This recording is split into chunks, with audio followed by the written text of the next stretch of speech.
disturbed Kibera grounds, we called on all Kenyan politicians to rise to the higher ground of sobriety and put the country first. First, we call on His Excellency, President William Samoei Ruto, to inclusively steady the ship of state. He is the leader of this nation state. And through his administration, with the instruments of power, to creatively use the power to make Kenya the home for all the people. Secondly, we appeal to former Prime Minister, Honorable Raila Odinga, to go easy on his militant political stance against the government and to call on his supporters to be peaceful. We appeal to him to refrain from making calls to his supporters about possible storming of the State House. Thirdly, we are calling on politicians to refrain, to cease and desist from using inflammatory language in political meetings and social media, to advance hard stances and to incite their ardent followers, which has inadvertently led to the unfortunate events of last night here in Kibera. The events of last night for us to travel back in time to the sad memories of brother against brother, Kenyan against Kenya in the aftermath of the 2007-2008 post-election confrontations that metamorphosed into dark days of violence, killings, destruction of property, and displacement of persons in their thousands. The stain of that time remains our national shame to date. In the foregoing, we call on one, His Excellency the President, William Ruto, and the former Prime Minister, Honorable, the Right Honorable RAILA Odinga, to have an coordinational meet-up and discussion to quell political tension in the country. They must meet and come together and talk. We demand. Azimio One Kenya Coalition, we call upon you to call off the demonstrations and use alternative approaches to handle your grievances. Civil society organizations to stop being sucked into political persuasions, but retain their positions as the dependable nerve centers of good governance, leadership, and national security advocacy. Religious leaders to fully engage political leaders in non-partisan ways for the good of the country and interreligious support to national leadership.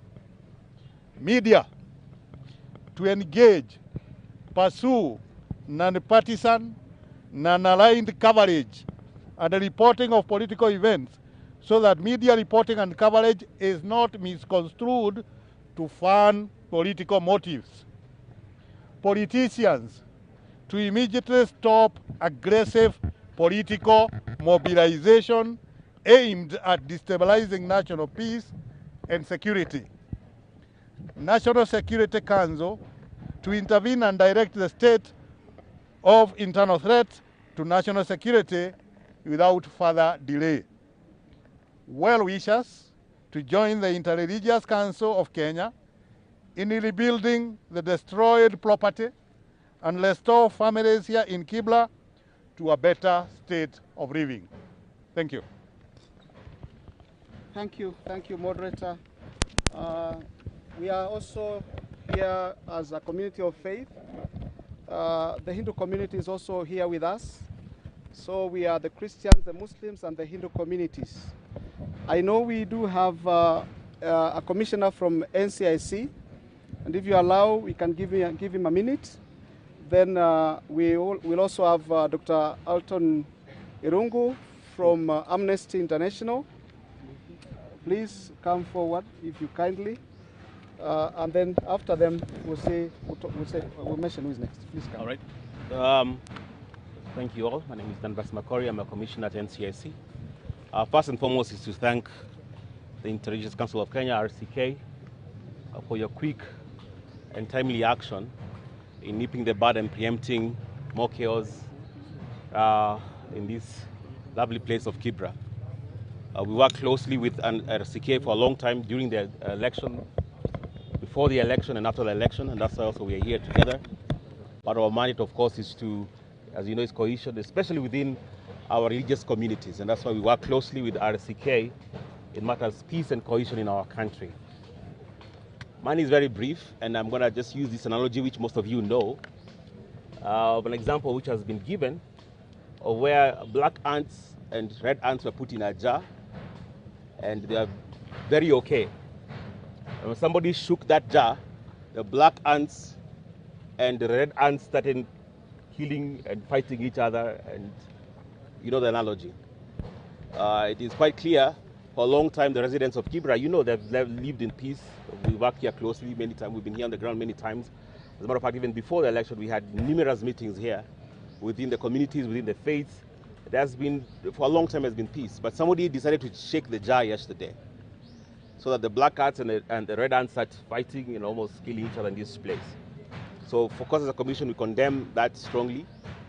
And ours is to pledge to work closely with RCK, with the community elders in Kibera, the youth leaders in Kibera, to make sure peace is set first. I want to thank the security apparatus who are represented here, also for your presence here, to make sure at least there is peace and stability. We acknowledge the civil society here, led by our good friend Nguyen from Amnesty. Our message is very simple to our leaders, and I'll finish with this. We saw what happened in Kibera. Nobody Monday morning thought by nighttime mosques and churches will be ablaze. This is what happens when conflict, the seeds of conflict and disharmony are planted, because you cannot control conflict and war. So really I urge all our leaders, beginning with the principals, to make sure we don't go this far anymore. That is just a harbinger of things to come if we don't control this, if we don't call our country back. I urge our leaders to make sure that we remember we have one country, we de-escalate, we have dialogue for the sake of our country, for the sake of our community. Kibera has been united for a long time. All communities are here, all faiths are here. So let us continue steadfastly in the manner of peace. Thank you very much. Thank you. May we have also Dr. Hilton Erungu.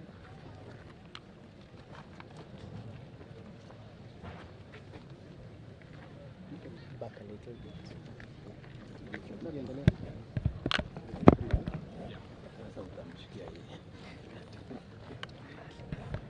God is good. All the time.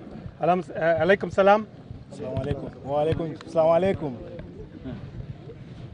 May Allah and God forgive the people of Kibera.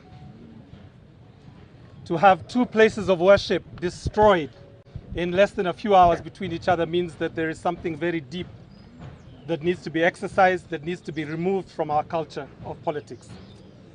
Mine will be to be very brief. My name is Irongo Houghton. I am the Executive Director of Amnesty International Kenya, and I'm here to say that what happened yesterday was completely unnecessary. It was unnecessary because we have a constitutional framework for non-violent protests, and that is Article 37. We also have guidelines that have been developed by the Kenya National Commission for Human Rights and other agencies on how people can protest without looting, without violence, and without loss of life. I hear that it's not just one person that may have died last night, but many. And we need to find out who those people are and really give them the dignity, but also the assurance that we will not see this happen, not just in the community of Kibera, but across this country.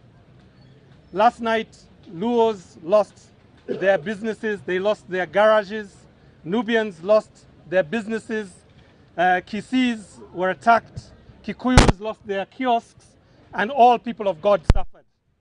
And I think the question we have to ask ourselves is, how will we allow ourselves to be manipulated by politicians and by criminals?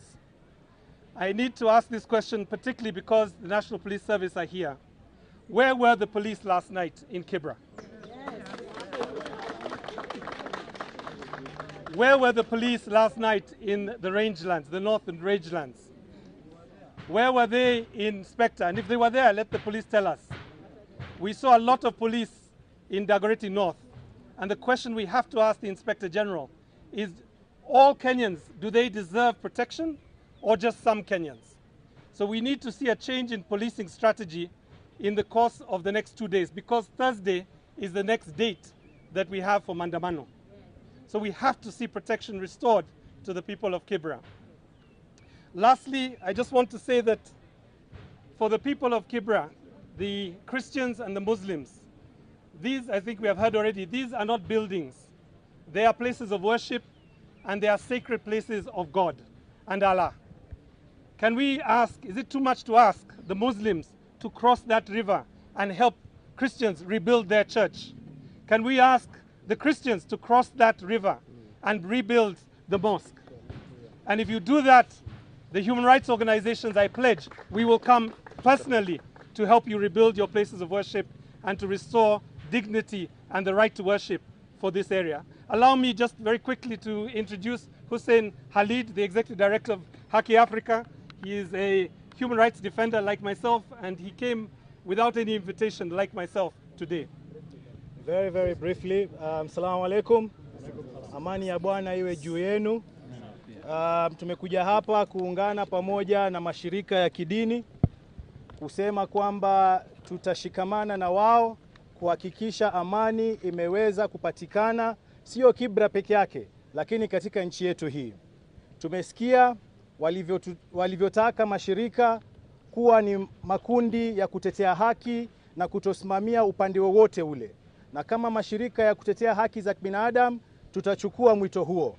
Vile vile, tunataka serikali na vitengo vingine vyote, hasa vitengo vya usalama, kama vile makundi ya kutetea haki za binadamu hajachukua upande wote, tunaomba polisi, tafadhali, musikubali kutumiwa kupendelea upande mmoja au mwingine.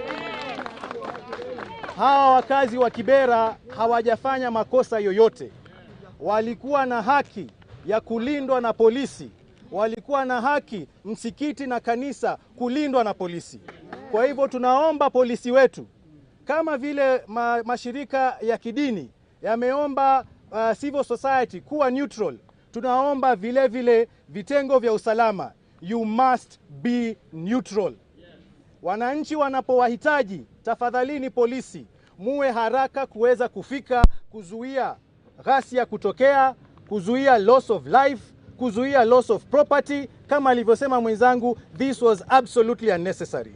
So we will continue, kama tulivyoombwa na makundi ya kidini, to be steadfast in calling for accountability. Accountability of the government, accountability of the opposition, accountability of the police. Lazima kila mtu atekeleze kazi yake kwa mujibu wa katiba na sheria za Kenya, ili wananchi wasiumie kama walivyoumia wananchi wa Kibera. Kwa haya, asanteni sana. Asante Bwana Irungu and our brother also Hussein. We are also joined by our police sub-commander, Mr. Muturi Bogo. If you allow, you can also share your sentence. My name is Andrew Mbogo, Sub-County Police Commander Kilimani. Mine is just a call to members of the public to continue maintaining law and order. We were here yesterday. Some of you who live here know that we were here and performing our mandate of maintenance of law and order. We know there was disorder because of those who intended to loot and even cause arson to business shops and yeah.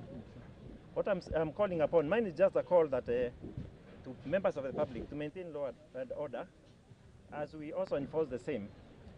We ask the community, people living in Kibera, you have been living together for a long time, you know one another, and we'll continue ensuring that we perform our mandate of ensuring that there is protection, safety of lives and property. That's a mandate that we have been given by our laws, and we'll continue ensuring that the same continues. But mine is just a call that you as members of the public, you also have a role to ensure that we refrain from attacking one another, so as to we can exist peacefully as one community. Thank you. Asante, asante, asante officer.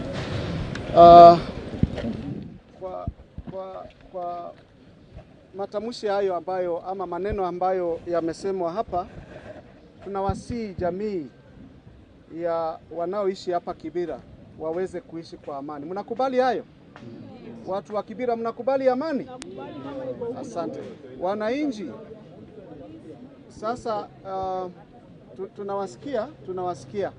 Tungependa kabla hatujapata maswali kutoka kwa media, sasa tuweze kuelekea upande wa msikiti pia tukaongee huko, kwa sababu sisi ni viongozi wa dini ya Wakristo, dini ya Waislamu, dini ya Wahindu. So now we are headed to the mosque. That is where we are going again to speak from and pray. We prayed here, we are also going to pray there. So kindly media, let's proceed. Now, mwananchi ataongea kutoka pande ile.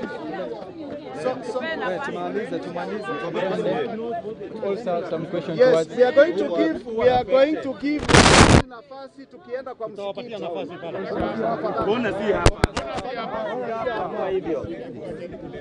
Sio kelele mzee. Sisi ndio tunakuanga kwa barabara, wewe uko kwa barabara. Nyinyi mnaongea na huko kwa barabara.